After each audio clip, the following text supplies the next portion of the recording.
Hello, જય Shri Krishna. MDF board અને tissue પેપરની મદદથી આપણે એક આર્ટ તૈયાર કરીએ. ટીશ્યુ પેપરને સૌપ્રથમ નાના નાના પીસમાં કટ કરી દઈએ.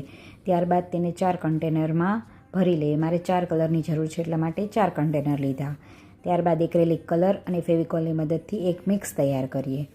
એ મિક્સને આપણે MDF બોર્ડ ઉપર ફેવિકોલ લગાવી અને ધીરે ધીરે ટ્વિસ્ટરની મદદથી પેસ્ટ કરતા જઈએ. ધીરે ધીરે પેસ્ટ કરી અને ટ્વિસ્ટરની મદદથી જ તેને ટેક્સચર આપતા જઈશું.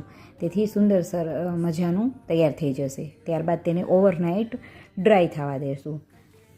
ત્યારબાદ એક્રેલિક કલર અને બ્રશની મદદથી મેં સુંદર મજાની ડાળી અને પાન ડ્રો કરી દીધેલા છે. તેમાં બ્લેક કલર લીધો છે. તમને જો ગમે તો તે ગ્રીન કલર પણ સારો લાગશે. સુંદર મજાની રેન્ડમ કોઈ પણ જગ્યાએ ડાળી 2 લઈ લીધેલી છે. ત્યારબાદ આ રેડી છે મારું પીસ. તમે મને કહો કેવું લાગ્યું આ પીસ તમને. Thank you.